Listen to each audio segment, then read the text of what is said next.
Okay, so I was asked a while ago, probably almost a month ago, on how I do my bending and so on and so forth. Needless to say, obviously, you need a heat gun for starters.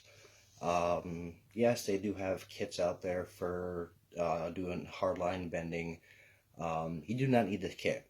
As you can see here, I've got PVC pipe, a PVC cap. I think it was like 5 cents at this at Lowe's. A regular socket out of my socket set, and literally a cap from a can of white lithium grease. Typically I do double-sided tape when I do this, but I'm a lot of double-sided tape. Either or. That, doing this guarantees you a perfect 90 every time. Obviously, when you set it up in your 90 with your tubing. This is Monsoon 3/8 outer diameter petg tubing. I got a ton of it I've got a ton of it for spare, so I figured I'd use one of my spare pieces to show you guys how to do this. Also got the silicone insert. For some odd reason, every time you order one of these things and it comes in, they're all different sizes. So I think I ordered like 2 or 3 before I finally got one that worked, but this one actually works. You don't want it to be snug. You actually want it to be a very little bit on the loose end. Reason being, when you heat up the petg tubing, it actually shrinks. That's that. And yes, I've got my water, my soapy water. And how do I cut the petg tubing? A pipe cutter. That's it. So that $40 to $70 kit or whatever they go for out there, I got everything I need right here. Every bend, all my hardline tubing that you guys seen in videos that I've posted previously. This is all I use that, and my razor blade knife thing here, which I'll explain this in a second. I'll give you a couple tips as I go along. Some tips I can't give you that I use because I figured them out that work for me. So one of the things is I can show you right now is on the pipe cutter end. Just open up the pipe cutter. I'll actually take and cut this off. Literally just take and close the pipe cutter down on it. Come on. There we go. It's no different than if you're cutting a piece of copper pipe. Same exact principle. Just keep on rotating it. When it first starts off, the rotation will be very stiff. When it loosens up, tighten it down more. Repeat. Keep doing the same thing until you cut through the pipe or the tubing. That's it, done. That's it, done, over with. As you can see, that's a pretty good cut. Oh shoot, I actually forgot the sandpaper. 1 second.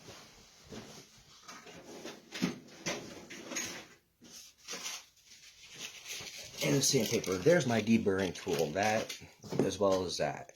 Well, this I have for work, but sandpaper from the store, a couple bucks. There's my deburring tool, so forget that $15 deburring tool. Either or, on the edges, literally, I put it in the form of the PTG, and it's simple, just like that, and rotate it with my fingers as I'm doing it. Really, the whole point of deburring is so when you actually push the PETG tubing in the fitting, that it doesn't take and cut the edges, that it doesn't cut your fitting. The rubber O-ring in your fitting. You could go as far as you want or as low as you want. Now on the inside, all I do is take the razor blade end, and of course there's no light. Well, hopefully you guys will be able to see this. On the razor blade end, I literally just take and just go right around it, just like that. Same thing. Now, if I was installing this on one of my loops, I would actually take and knock down that burr a little bit. But either or, that's perfectly fine right there. Now, on the end of the heating, my soapy water, it has extra soap in it.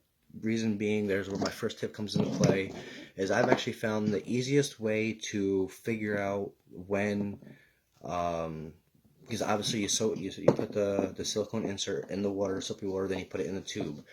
Well, I was playing around with it one day when I was doing loops, just practicing, and I figured out if you actually literally drench the inside of the tube with the insert, if you drench the inside of the tube, it actually creates a layer it's a layer of soapy water between the tube and the petg.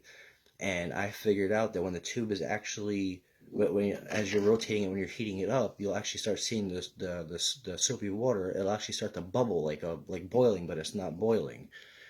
And once it starts doing that, you heat it up for a couple more seconds, and then you're ready to bend. That's the perfect temperature for bending. So like I said, or probably I got my heat gun going, so can't really talk with this on. So I'm hoping you guys will be able to see this, because there's this. I don't have my light on my phone on, so let that heat up.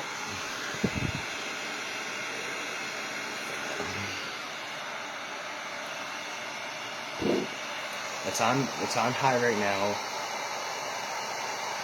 Knock it down to medium.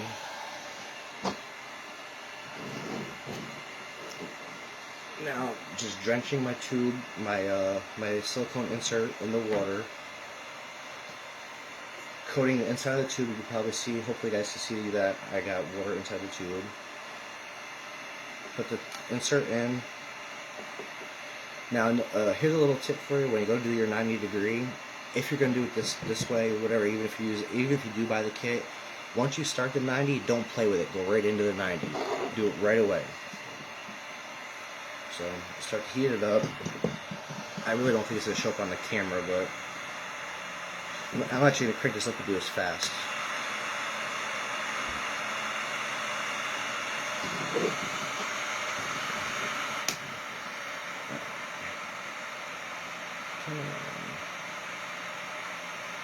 No matter what video you guys watch on this, whether it's me or YouTube, whatever the case may be, you gotta experiment with it on your own. This is how I did it. As you see, it's starting to bend. The soapy water isn't bubbling yet. When it bubbles, that tells me it's hot enough. But I'll still keep going with it a little bit longer. That way, it gives me more of a window of time.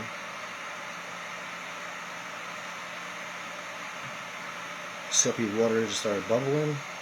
Go right into the 90. Don't play with it. That's it. Now my pre-made angle, which you guys can see, hopefully. Yep, you guys can see. As you can see, that is a perfect. Come on, focus. There we go. That is a perfect 90. Absolutely flawless.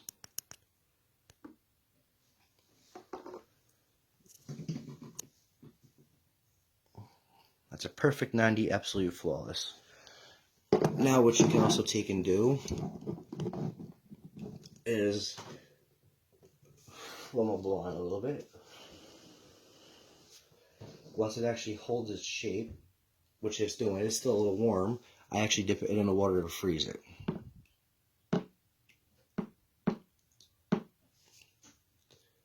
There, done, over with. Pull the tube out. There you go. There's your perfect 90. Absolutely nothing wrong with that. Now I'm pretty sure somebody's probably saying, okay, well, you're doing it, try doing it freehand, it's not that easy, this and that. Okay, no problem. I can freehand too. I just choose not to. So why don't we just freehand that 90 again?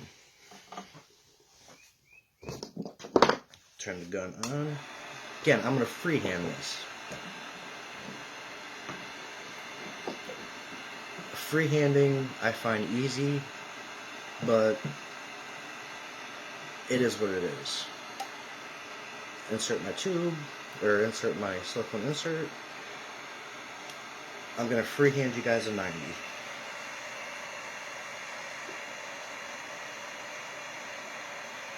Doing hardline tubing, I will tell you straightforward, it's not hard at all. It is so ridiculously easy. Well, as soon as you figure out how far to heat the tubing up, you're golden. You're literally golden.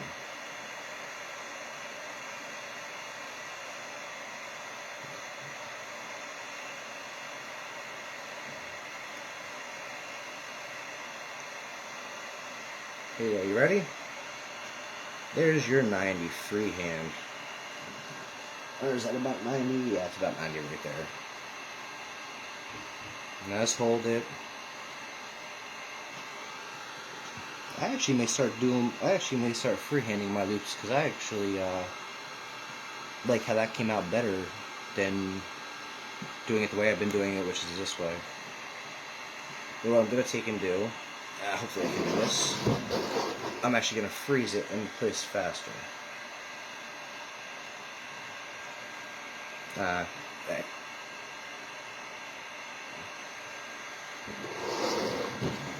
Well, there, as you can see, that's way more than a 90. This brings me to another thing. Being that this is way more than a 90, oh no, I screwed up, I gotta throw it out. No, you don't. Very easy way to fix it. Heat the bend up again. Keep in mind, I'm doing this quick. I haven't done this in almost 2 weeks, so as soon as it starts to bend, pull it back out.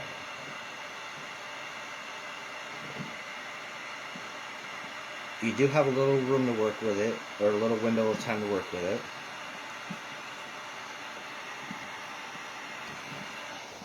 Let me turn that off. You do have a little window to work with it.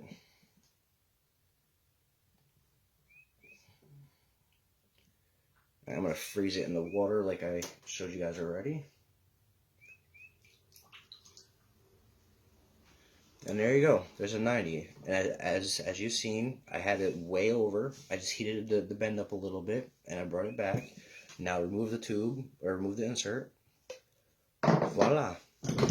There you go. Both perfect 90s. This one was done using the homemade bending method, and this one's done freehand. Now there is a little bit of a flat spot here. Reason being, I didn't actually spread the heat out all the way. I'm just doing this quick. I mean, it's whatever. But either or. I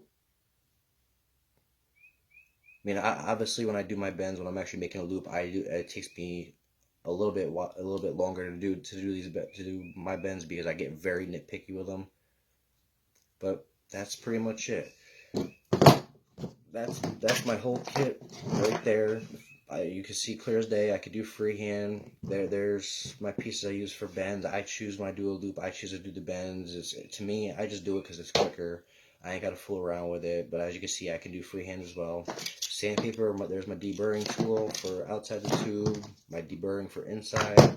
How I cut the pipe. Well, either or. That's how I look. That's how you can look at it. Yeah. You're 30, 40, I've seen some kits out there go for upwards of $70. Well, you're $70, I pretty much just do the same thing. A couple dollars for a package of sandpaper, my utility knife, which I use at work, so since I bought it for work, that's a free tool right there for me. And, well, a pipe cutter, which I think this was like $10 at Lowe's or whatever. Either or, there you go. So, I mean, that's pretty much it. Like I said, the hardest part of hardline tubing is figuring out, or is getting the hang of how much to heat the tubing. And the best tip I can give for that is to literally drench the inside of your tube with soapy water. Make the soapy water really soapy. I mean, get it really soapy. That's actually one thing I do. I get the soapy water very soapy. And then when you go to put the insert in the tube, drench the tube, or the entire insert from both ends. Drench it in the water, as well as make sure you got a good amount of water inside the tube, or a decent amount inside the tube. So that way, there, when you put the tube insert in the tube, it actually creates a layer right around. It creates a layer of water around the insert. So as you're heating it up, that soapy water will start to bubble. Once it starts to bubble, go a few more seconds to give yourself more of a window of time to work with it. Once it bubbles for a few seconds while it's on the heat gun, pull it off. And if you're doing it using the kit or whatever, pull it off. Don't play with it. Instantly go right into the bend. Don't play with it at all. Once you're in a bend, let it sit. Let it do what it does. If you want to, you can blow on a little bit to help it cool. but once you can, once you can remove it from your kit, or if you're doing freehand or whatever, you can freeze it in place like I did. And if you make a bend that's too extreme, I just showed you, you can heat it back up and pull the bend back out. Other than that, like I said, I mean, this is just me really quickly doing it. It takes me a bit longer when I'm actually doing a loop because I'm putting more time into it, more care. I'm just showing you that this is not hard to do whatsoever. If it's your first time doing hardline water cooling, and you get, I cannot speak on acrylic. This is for petg tubing only. Take my advice. Buy more than you need. If you only buy what you need, you're gonna literally go through the tubing, have a loop that's probably halfway done, and be sitting on the sidelines waiting for more hardline tubing to come in. This stuff is not expensive at all. I'll tell you point blank. I think it's PC Cooling or whatever the website is. I actually get this is monsoon tubing, 32-inch. I get a pack of, I buy a pack of 4 for $15 point blank. Usually, being it as that cheap, I usually buy 3 to 4 packs in one hit. 3 to 4 packs in one hit. You get 4 32-inch long pieces of PETG tubing. I've gotten to, after my practicing and wasting a few tubes by practicing and doing my first water loop, I've gotten to the point to where I can do an entire loop with just one stick and still have some left over. But again, that's pretty much it. Depending on, like, if you're gonna do the whole method like this to do it cheap, which obviously you see it does work with this bend that I did, or wait, no, with this bend that I did. The wider you want your bend, you could use a bigger socket or a bigger cap or whatever the case may be. You can use a bigger one. The tighter, use a smaller one. As you see, it does work. But that's pretty much about it. I mean, practice, practice, practice. That's all I can really say. And literally, take the advice. Buy more tubing than you need, because especially being your first time around, you are going to screw up. I know one person, not gonna say their name. He's actually a YouTuber, and he does custom builds and so on and so forth. And he actually claims that he does all of his hardline tubing all freehand and gets it every single time on the first try. I don't believe it. I think that's bullshit personally. But as I said, I'm not going to say the name of the person because I don't want to go getting in trouble or anything like that. One of these days I'm going to leave a comment on one of his videos though. That's really pretty much it. Other than that, hopefully I helped somebody out. Again, it's not hard to do at all. The hardest part of doing hardline is learning how far to heat up the tubing. That's it. You don't need the expensive kit. This is literally all I use right here, and a bowl of soapy water, very soapy water, for the purpose I told you for. Other than that, hope I help somebody out or encourage somebody to give it a try. No matter what, buy extra tubing. Buy extra tubing. I cannot say it enough. You're going to need it. Me, if I could buy out the store, I would buy out the store that I get it from. But I don't think my pocket is that deep to go doing that. But that's it. Keep building on, ladies and gentlemen. Get the practice. Yeah, later.